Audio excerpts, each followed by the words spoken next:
네, 시청자 여러분 안녕하십니까, 박종진입니다. 단체 사진 이렇게 찍어가지고 누가 이렇게 사진 나와 줄 때요 있죠. 네, 그때 누구 얼굴부터 찾아보십니까? 당연히 내 얼굴이죠. 네, 사람이란 존재가 그렇습니다. 나부터 챙깁니다. 사실 내 일 외에는 관심이 없습니다. 남의 일 얘기할 때요, 사실은 그 짓거리는 겁니다. 막 얘기하고 그 사람 마음 상처 주지요. 네, 마음 상처 받은 사람만 억울하죠. 네, 사실은 별로 관심이 없습니다, 남한테는. 요새 경선 룰을 바꿔야 된다, 말아야 된다, 또 경선에 참여해야 된다, 말아야 된다. 결국 나한테 좋은 걸 따지는 거 아니겠습니까? 네, 문제는 나 혼자만 사는 세상이 아니라는 얘기입니다. 네, 박종진의 쾌도남마에서는 친박계, 비박계 다양한 의원님들 오늘요 잠시 후에 한꺼번에 모시겠습니다. 조정이 가능한지 한번 토론해 보겠습니다. 기대되시죠? 네, 잠시만 기다려 주십시오. 먼저 여러분이 기다리는 분입니다. 또 단체 사진을 받아도 나보다 먼저 우리를 살피실 것 같은 분인데 실제로 그런지 물어보겠습니다. 분도농계, 네, 전원책 변호사 함께 자리했습니다. 안녕하십니까? 예, 안녕하세요. 네. 제가 네. 저보다 남의 얼굴을 살필 것처럼 보입니까? 실제 그렇습니다. 아, 실제 예, 그렇습니까? 뭐 저는 뻔한 얼굴이니까 저는 저보다 잘생긴 사람이 누가 있는가부터 살피죠. 아, 남들 중에 나보다 잘생긴 사람. 혹시 본인이 잘생겼다고 글쎄, 생각하십니까? 그 아리스토텔레스가 그런 얘기를 했어요. 본인 스스로보다 못난 사람에게서 지배받는 것, 통치받는 것, 그것보다 더 화나는 일이 없다. 그게 화를 내야 된다는 겁니다.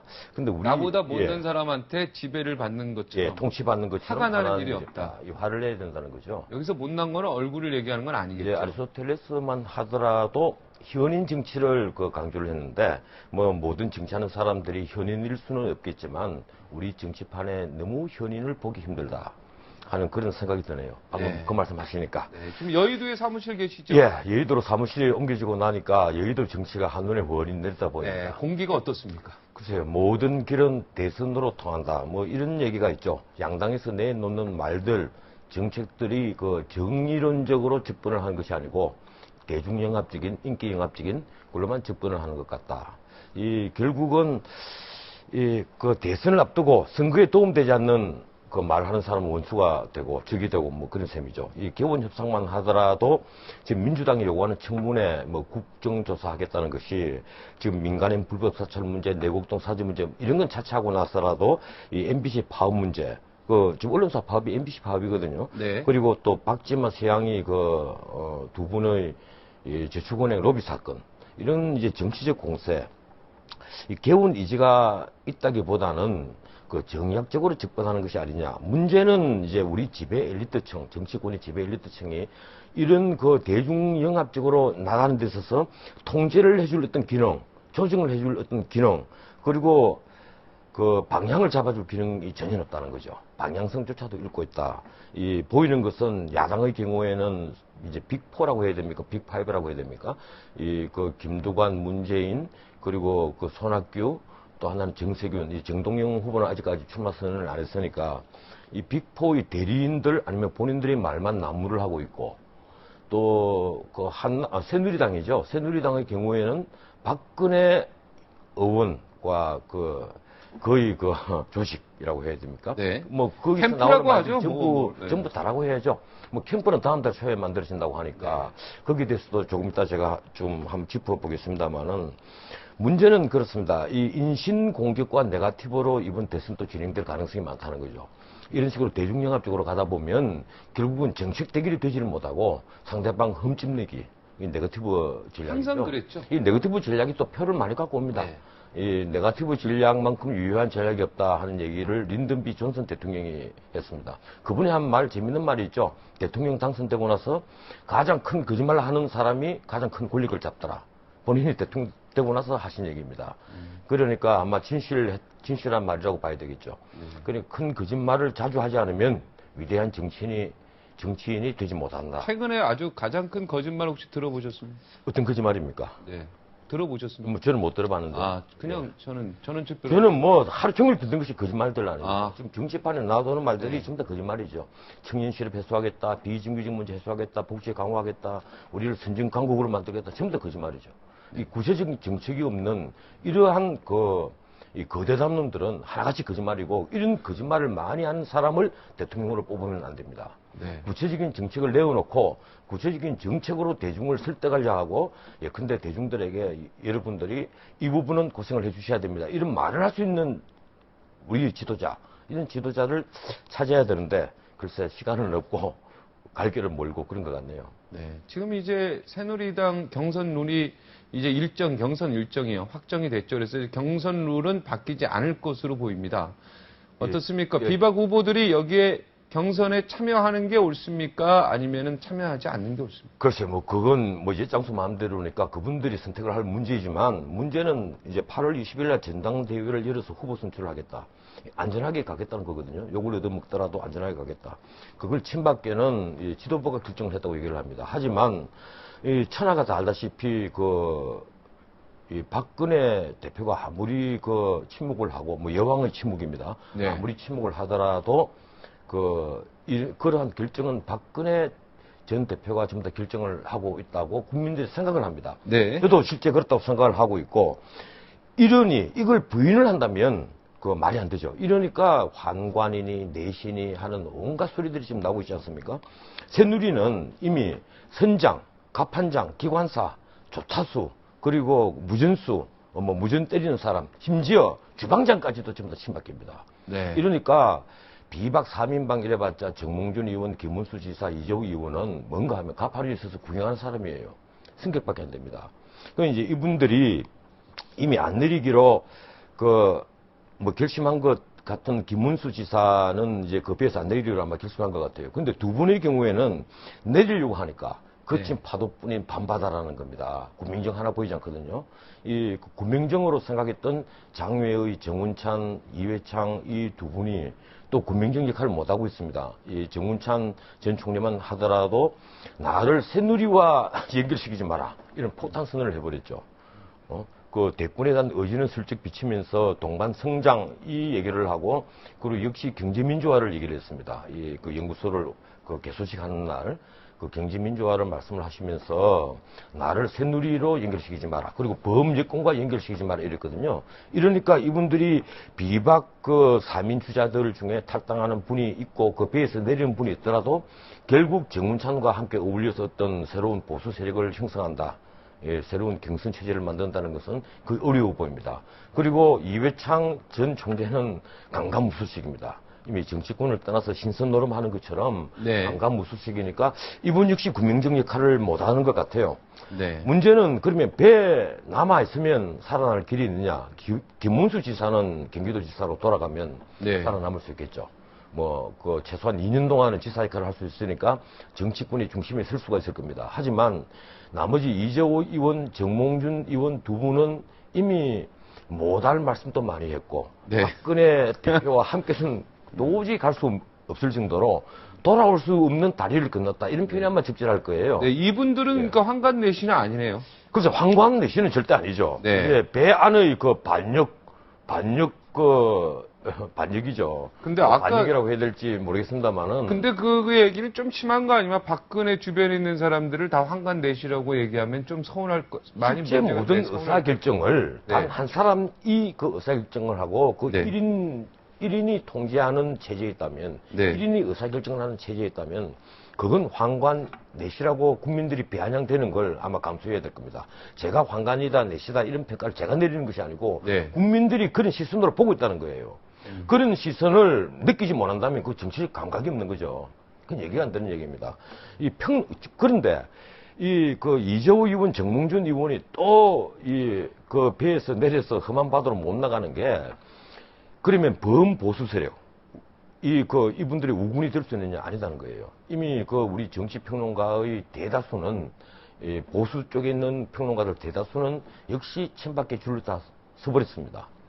전직 언론인, 혹은 전직 심지어 진보 평론가를 하던 분들까지도 친박계 줄을 서서 지금 박근혜 띄우기에 여념이 없어 보이거든요. 현직 언론인, 현직 평론가들도 줄 쓴 분 있을 수 있죠. 그렇죠. 그러니까 중앙일보에서 바로 총선 8일 전까지 친박계 논설을 쓰신 분이 친박계 비례대표 8번도 들어갔지 않습니까? 그분이 이상일 의원이지 않습니까? 그분은 언론인으로서는 최소한 반성을 하고 국민 사과를 해야만 합니다. 저는 그것이 옳다고 생각을 합니다. 제가 개인의 명예훼손을 하자는 취지가 아니고 그럴 정도의 자세를 가지고는 있어야죠. 그런데 지금 이제 그러면 박근혜 전 대표가 부담이 없느냐? 저는 부담이 없이 있다고 생각합니다. 문제는 이 경선으로 흥행은 물 건너가거든요. 김태호, 임태희, 안상수 거기다가 아닌 말로 김문수 지사까지 가담을 한다고 합시다. 그렇다면 이것이 그 백설공주와 일곱 난장이처럼 최소한 그렇게라도 돼서 어떻게 그 흥행이 되느냐? 그보다는 오히려 여왕과 내시 싸움 아닐까요?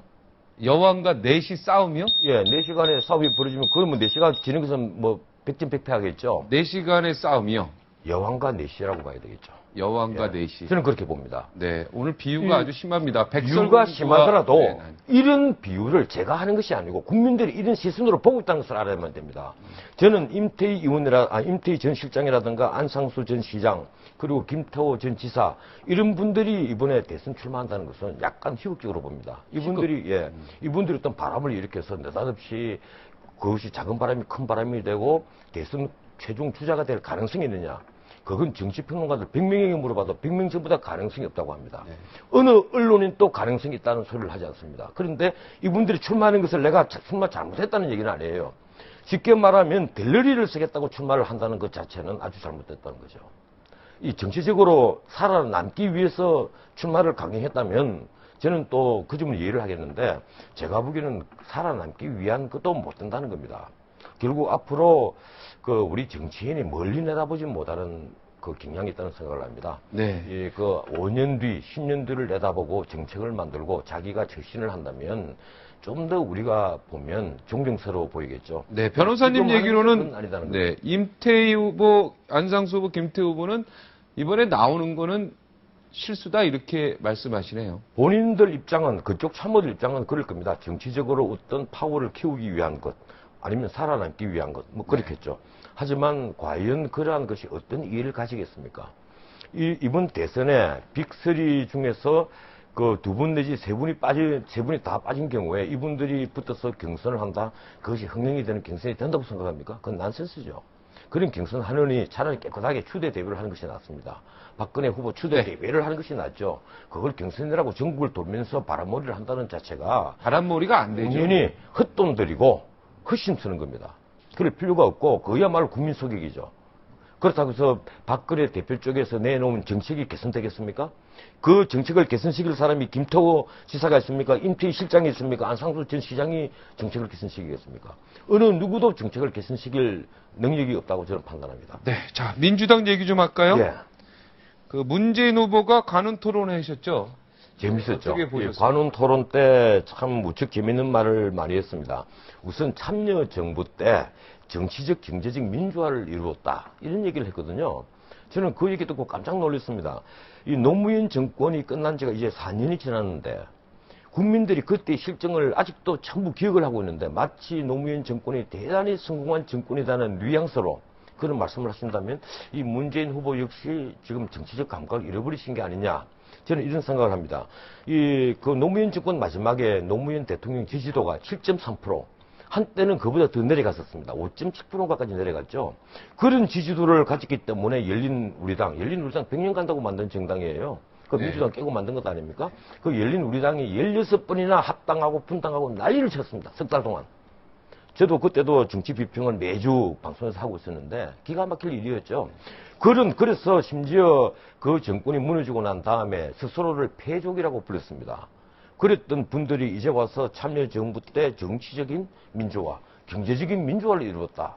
마치 민생 정치를 아주 잘한 것처럼 이렇게 포장을 한다는 것 자체가 난센스죠. 네. 그래서 이번에 이제 조경태 의원이 아까 모두에 말씀하셨다시피 후보, 자질 후배죠. 부족, 친노계 경쟁력 후배죠. 부족 뭐 이런 얘기를 했는데 자질 부족, 경쟁력 예. 부족, 더 가슴 아픈 얘기가 서거에 대해서 책임져야 될 예, 겁니다. 그 자질 부족, 경쟁력 부족은 그건 조경태 의원의 그 자의적인 판단이라고 할 수 있겠죠. 저는 문재인 후보가 자질 부족, 경쟁력 부족, 나 그렇게 생각하지 않습니다. 네. 지금 문재인 후보 지지도가 15%에서 20% 사이를 오락가락하고 있는데 그걸 경쟁력 부족이라고 얘기해서는 안 되겠죠. 네. 또 자질 부족인 사람이 대통령실장까지 지냈겠습니까? 그건 아닐 거로 보입니다. 하지만 기회주의 이걸 이제 짚으면서 조경태 의원이 한 얘기가 재밌습니다. 노무현 대통령이 살았을 때 부산시장에 출마하라고 했다. 안 될 것 같으니까 출마 안 해놓고 나서 새삼스럽게 노무현 대통령이 죽고 나서 인기가 올라가니까 이제 대선에 출마하려 한다. 이게 기회주의 아니냐. 또 패권주의. 이 패권주의는 친노 세력 안에 갈등을 드러낸 얘기입니다. 네. 이 부산 경남 지역에 이 제대로 된 공천을 하지 않았기 때문에 지난 낙동강 전투에서 패배했고 그 책임은 대부분 문재인 후보가 져야 된다는 그런 얘기거든요. 네. 패권주의고. 또 하나 아까 말씀하신 대로 노무현 대통령의 그 죽음에 대한 책임을 져야 될 것 아니냐. 네. 이 노무현 대통령 죽음 하니까 그리고 가족들 관리를 잘못했다고 얘기하는데 여기에 또 관련돼서 한 말씀을 꼭 덧붙여야 되겠습니다.